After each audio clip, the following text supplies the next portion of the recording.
नमस्कार दोस्तों, target with Ayush पे आप सभी लोगों का स्वागत है। मैं आयुष आपके लिए लेकर आ चुका हूं फिर से नया टॉपिक, जो अपना क्या है, रेखा एवं कोण, लाइन्स एंड एंगल्स। ठीक है, तो ये आज मैं पढ़ाऊंगा आपको और अच्छे से पढ़ाऊंगा जो आपको बिल्कुल समझ आ जाए। बेसिक से चलेंगे, मतलब बेसिक से चलेंगे, ठीक है। और जैसे कि आपको समझ आता रहे, हर डेफिनेशन बताऊंगा मैं, बस आप वीडियो को पूरा देखिए, आपको पूरा मतलब समझ आएगा। ये फर्स्ट पार्ट है, मैं सेकंड पार्ट डाल दूंगा, उसमें सवाल आपको मिल जाएंगे। ठीक है, आज हम लोग पढ़ेंगे सबसे पहले कि कोण है क्या, किरणें क्या है, ठीक है, ये सब पढ़ेंगे और पढ़ेंगे कोणों के प्रकार। सबसे पहले स्टार्ट करते हैं अपना मुख्य परिभाषा है। ठीक है, बेसिक से चलने वाले हम लोग, आपको हम चित्र के मतलब द्वारा समझाएंगे जिससे कि आपको ज़्यादा समझ आए। ठीक है, तो हम सबसे पहले स्टार्ट करते हैं क्या, कोण, एंगल्स। कोण क्या है, ठीक है, आपको चित्र द्वारा मैं समझाने की कोशिश करूंगा, बस ध्यान से आप समझिए। ठीक है, तो देखिए भाई, माना ए बी अपनी एक किरण है। ठीक है, अब आप कहेंगे कि किरण क्या होती है। भाई देखिए, सूर्य से जो प्रकाश आता है सीधा आता है ना, ऐसा तो आता नहीं कि ऐसा ऐसा है, ऐसा तो होता नहीं है, सीधा आता है सूर्य से प्रकाश, तो उसी को किरण कहते हैं। ठीक है, जैसे कि एक किरण होगी सीधी चलती हुई लाइन को मतलब किरण कहते हैं। ठीक है, अब आपको मैंने बताया जैसे कि माना ए बी व ए सी दो किरणें हैं। देखिए, एक ए बी ये किरण होगी और एक ए सी ये किरण होगी। ठीक है, दो किरणें अपनी दी गई हैं। और क्या कहा गया है, जिनका एक अंतः बिंदु ये है। देखिए भाई, एक अंतः बिंदु ए है। ठीक है, मैं क्या कह रहा हूँ समझने की कोशिश कीजिए। अंतः बिंदु ये, इसका भी ए है और इसका भी ए है, दोनों लाइनों का ए है। जैसे ए बी ए सी दोनों में लाइनों में ए मिल रहा है ना, तो इसका अंतः बिंदु ये ए है, तो ए बी व ए सी से बनी आकृति को कोण कहते हैं। ठीक है, ए बी व ए सी से बनी आकृति को कोण कहते हैं। अब कैसे, देखिए, एक जो कोण बन रहा है अपना, और बन किसके द्वारा रहा है, एक ए बी अपनी जो किरण है और ए सी इन दोनों के द्वारा बन रहा है। ठीक है, अब क्या कहा गया, तथा इसे हम लोग इसे दूसरे मतलब जैसे कि इसे कह सकते हैं कोण ए, ये भी कह सकते हैं, और ये भी कह सकते हैं कोण सी ए बी। ठीक है, सी ए बी, और इसको ये भी कह सकते हैं कोण बी ए सी। ये अपने जैसे कि सवाल दिया जाए अपना, उसके द्वारा ये अपने लगाइए। ठीक है, आपको मतलब कि अगर आपको कोई निकालना है तो कोण ए प्लस कोण बी ऐसे भी लिख सकते हैं, या फिर कोण सी ए बी कोण बी ए सी ऐसे भी लिख सकते हैं। ठीक है, तो लिखने का तरीका दोनों सही है, बस आपको मतलब जैसा आसान लगे वैसे लिखिए। ठीक है, अब दूसरी बात आती है शीर्ष। अपने शीर्ष क्या होते हैं, ठीक है, ये भी अपने जान लेंगे, इसको करते हैं इरेज। या आप नोट कर लीजिए डेफिनेशन को, आपके लिए बहुत ज़्यादा इंपॉर्टेंट है। आपको 9th 10th मतलब हमेशा के लिए आपका ये साथ नहीं छोड़ेगी। ठीक है, बस आपको रटना नहीं है, चित्र द्वारा समझना है। अगर आपने एक बार समझ ली तो भूलेंगे कभी नहीं। ठीक है, ये बात अपनी ध्यान रखना। ठीक, अब शीर्ष की बात आई, वर्टेक्स। ठीक है, अब ये क्या होते हैं ये मैं बताता हूँ आपको। देखिए, उपरोक्त परिभाषा में उभयनिष्ठ अंतः बिंदु, इस परिभाषा के मतलब ये चित्र जो दिया गया इसके द्वारा समझाऊंगा मैं आपको। उपयुक्त परिभाषा में उभयनिष्ठ अंतः बिंदु ए को कोण का शीर्ष कहते हैं।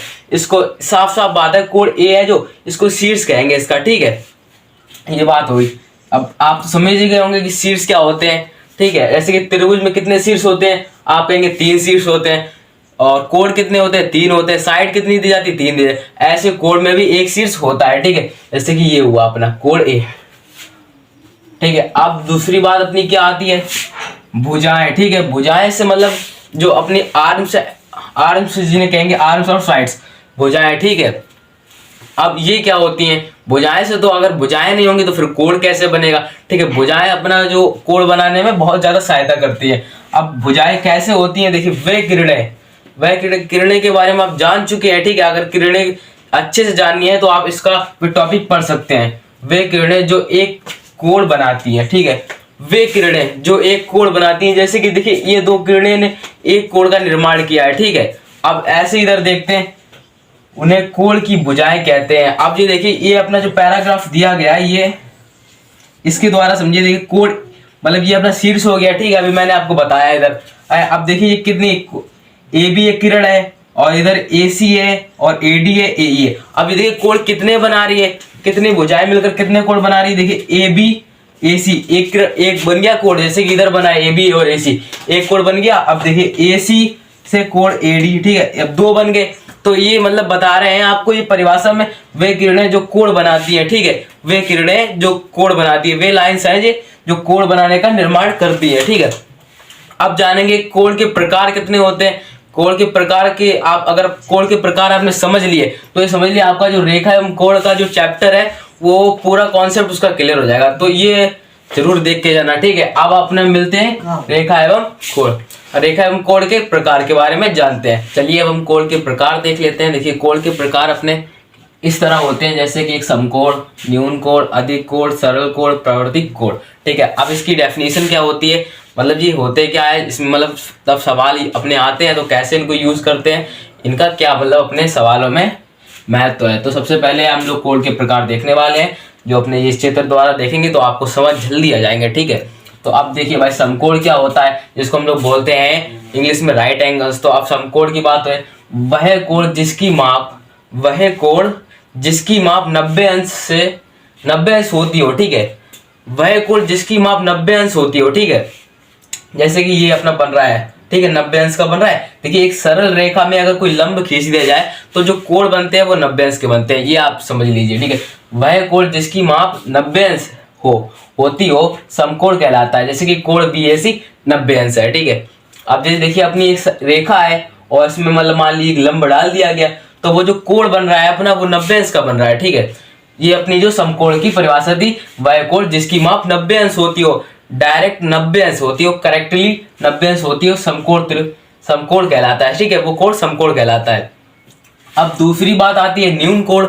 न्यून कोण क्या है, अब देखिए न्यून कोण ये है, देखिए जिसको बोलते हैं एक्यूट एंगल्स। अब वह कोण जिसकी माप 90 अंश से कम, ठीक है, समझने की कोशिश करिए। देखिए वह कोण, आपके पास कोण है, ये देखिए यहां से आप देख सकते हैं वह कोण जिसकी माप 90 अंश से कम होती हो, ठीक है। वह कोण जिसकी माप 90 अंश से कम होती हो न्यून कोण कहलाता है, ठीक है। अब 90 अंश से कम कैसे होती हो भाई, देखिए 90 अंश से कम होती हो, जैसे कि 90 दिया गया आपको, ये समकोण अगर जो 90 अंश का होता है वो समकोण कहलाता है, ठीक है, कोण। अब जो अगर हम थोड़ा सा इसमें थोड़ा जो लंब डाला गया इसको हम थोड़ा सा टेढ़ा कर दें तो वो अपना क्या कहला जाएगा, न्यून कोण। यहीं पे कहा गया आपको, देखिए वह कोण जिसकी माप 90 अंश से कम हो, ठीक है। जैसे कि ये अपना जो 90 अंश का कोण बन रहा हो, इसको अगर हम ऐसा कर दें तो फिर ये अपना जो 90 अंश का था, मतलब जो समकोण था वो अपना कैसे बदल जाएगा, न्यून कोण में, ठीक है। अब 90 अंश है, अगर 80 अंश हो जाए तो फिर वो अपना न्यून कोण कहलाता है, ठीक है। तो जो वह कोण जिसकी माप 90 अंश से कम हो तो उसको हम लोग न्यून कोण कहते हैं। 90 अंश से कम हो, ठीक है, उसे न्यून कोण कहते हैं। अब दूसरी बात है अधिक कोण, ठीक है। फर्स्ट क्या था, समकोण, दूसरा क्या है, न्यून कोण। अब तीसरा है जो अपना वो है अधिक कोण। तो अधिक कोण क्या है, अधिक कोण देखिए इसको हम इंग्लिश में कहते हैं ऑब्ट्यूस एंगल, ठीक है, ऑब्ट्यूस एंगल। अब जो इसका जो डेफिनेशन है, अपनी डेफिनेशन, वह कोण जिसकी माप, ठीक है, इसको भी समझने की कोशिश की। जैसे कि न्यून कोण है वैसे ये भी है, ठीक है। जैसे कि न्यून कोण है थोड़ा सेम वैसे ही है, बस समझने की बात है। उसमें था जो 90 अंश से कम होता है वो न्यून कोण कहलाता है, ये अधिक होगा। अब देखिए कैसे होगा, वह कोण जिसकी माप 90 अंश से अधिक, ठीक है, वह कोण जिसकी माप 90 अंश से अधिक तथा 180 से कम होती है, ठीक है। देखिए 90 अंश से अधिक होती है बट 180 से कम होती है, ठीक है। अब उसे अधिक कोण कहते हैं। देखिए अपना जो ये है, मान लीजिए अपनी जो एक रेखा है, ठीक है, सीधी रेखा है, ठीक है, इसको नाम दे देंगे A और B।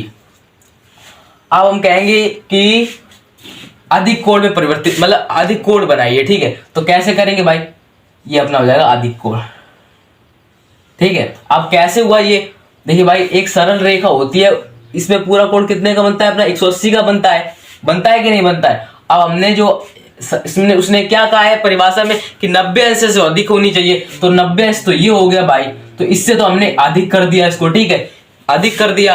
और उसने क्या कहा 180 से कम हो, ठीक है, 180 तो यहाँ पे होगा, ठीक है। अब इसको तो मैंने इससे कम रखा है तो क्या हुआ, ये अधिक कोण बन गया, ठीक है। तो ये मतलब इसकी जो मतलब एग्जाम्पल के तौर में ये अधिक कोण हो जाता है। जो 90 अंश से कम हो, सॉरी 90 अंश से अधिक हो और 180 से कम हो, उसे कहते हैं अधिक कोण। फाइनली ये बात आपको समझ आई होगी, मैं आशा करता हूँ। देखिए अगर आप मतलब हमारे चैनल पर नए वीडियो देख रहे हैं तो प्लीज चैनल को सब्सक्राइब कर दीजिए अब ऐसे इंटरेस्टेड वीडियो देखने के लिए, ठीक है। और ये मैं इस चैप्टर की मतलब जो अगली वीडियो डालूंगा उसको भी देख लीजिए। देखिए अगर आप ये देख रहे हैं और फिर उसको नहीं देख रहे तो फिर आपको आधा ही समझ आएगा, ठीक है। अब जो मैंने ये मतलब ये इतना पढ़ा के मैं बंद करने वाला हूँ। फिर जो पूरक कोण, संपूरक, आसन्न कोण, शीर्षाभिमुख कोण, तो ये सब कोण मैं अगली वीडियो में डालने वाला हूँ। तो ये वाली वीडियो देखकर वो वाली वीडियो भी देख लेना, ठीक है। तो अब हम सबसे पहले पढ़ने वाले हैं सरल कोण, ठीक है। अब हमने 3 कंप्लीट कर लिया, अपने समकोण कंप्लीट कर दिया, न्यून कोण और अधिक कोण। सरल कोण क्यों? सरल कोण में कुछ नहीं होता भाई, देखिए सरल कोण में कुछ नहीं होता, जिसको हम इंग्लिश में कहते हैं स्ट्रेट एंगल, ठीक है। इसमें कुछ भी नहीं होने वाला है, ठीक। एक सरल रेखा होती है जिसमें जो सरल रेखा में, जैसे कि ये मैंने आपको पहले एग्जांपल बता दिया था, ठीक है। एक सरल रेखा होती है और जो इसमें कोण बनता है वो 180 अंश का बनता है, साफ साफ है, ठीक है। अब देखिए वह कोण जिसकी माप 180 अंश होती है सरल कोण कहलाता है, ठीक है। जो ये ऐसे मेरा सीधा हाथ है, ये बिल्कुल जिसमें ये कोण बन रहा है वो 180 अंश का बन रहा है, तो इसी को हम लोग सरल कोण कहते हैं, मतलब, ठीक है। सरल कोण इसको कहलाता है, ठीक। इतनी बात तो आपको समझ आएगी, सरल कोण में कुछ नहीं है, बस आपको समझने का, अगर आपकी थोड़ी मैथ सही है तो आप समझ जाएंगे, अगर नहीं है तो आपको थोड़ा बहुत दिक्कत होगी, इस चैप्टर थोड़ा पढ़ना पड़ेगा सही से, बस, ठीक है। अगर आपने ये चैप्टर कंप्लीट कर लिया तो त्रिभुज चैप्टर तो कुछ नहीं है आपके सामने, ठीक। अब ये आइए अपना प्रवर्तित कोण, ठीक है, रिफ्लेक्स एंगल। अब इसको क्या करते हैं, ठीक है, वह कोण जिसकी माप 180 से अधिक हो। देखिए भाई समझने की कोशिश कीजिए, बिल्कुल अपना सेम अधिक कोण जैसा है, ठीक है, इसमें कुछ नहीं है। वह कोण जिसकी माप 180 से अधिक हो तथा 360 से कम होती है। देखिए कहा गया है अपना, देखिए एक सबसे पहले एक सरल रेखा खींचते हैं जिसमें 180 का कोण बनता है, ठीक है। यहाँ पे डेस्टर ले लेते हैं, ठीक, और हम आपको बताते हैं प्रवर्तित कोण की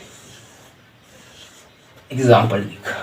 देखिए भाई हमने एक सरल रेखा खींची, इसमें किस कोण बन रहा है 180 का, ठीक है, पूरा 180 का बन रहा है क्योंकि एक सरल रेखा है, इसमें 180 का कोण बनेगा ऑब्वियसली। अब इसमें कहा गया है वह कोण जिसकी माप 180 से अधिक हो, ठीक है। अब अपना ये देखिए भाई, माना ये अपना ए है, ये बी है और ये सी है, ठीक है। अब जो मैं इसको कर दूंगा इरेज और ये मैं थोड़ा खींच दूंगा ऐसा टेढ़ा, ठीक है। अब सी इधर आ गया। अब मैं उसने क्या कहा था 180 से अधिक होनी चाहिए, ठीक है। मैंने देखो भाई 180 तो यहाँ पे होता है और सीधी खींचते तो मैं 180 बनती, और उसको मैंने थोड़ा टेढ़ा कर दिया तो ये 180 से अधिक हो गया। अब दूसरी बात क्या कह रहा है 360 से कम होना चाहिए भाई। अगर मैं इसको पूरा ही घुमा दूंगा तो भाई ये 360 का बन जाएगा, तो मैं इसको ऐसे ही रहने दूंगा, ठीक है। तो अपना ये क्या बन गया, ये जो ऐसा कोण बन रहा है इधर का, ये अपना बन जाता है, ठीक है, ये अपना बन जाता है प्रवर्तित कोण। ठीक है, वह कोण जिसकी माप 180 से अधिक हो और 360 से कम हो क्या कहलाता है, अपना प्रवर्तित कोण कहलाता है, ठीक है। दूसरी बात ये है, अब अपने जो हमने क्या क्या सीखा, सबसे पहली बात हमने सीखी मुख्य परिभाषा, कोण क्या होता है, शीर्ष सीखा, भुजाएं और समकोण, न्यून कोण, प्रवर्तित कोण, अधिक कोण, ये सारी चीजें हमने सीख ली। अब जो सेकंड वीडियो आने वाली है उसमें आपको मिलेंगे पूरक कोण और शीर्षाभिमुख, आसन्न कोण, ऐसी चीजें मिलेंगी और आपको फिर सवाल भी मिलेंगे। अगर आप सवाल लगाते हैं इसका, इस मतलब चैप्टर का मेरे साथ, तो भाई आपको ये चैप्टर पूरा मतलब फिनिश होने वाला है आपका, ठीक है। आज की वीडियो मैं इतनी रखता हूँ, अब मिलेंगे अगली वीडियो में। अगर आपको ऐसी वीडियो चाहिए तो अपने मेरे जो पेज को मतलब यूट्यूब चैनल को सब्सक्राइब कर दीजिए। अब मिलते हैं कल, आज के लिए इतना, जय हिंद जय भारत।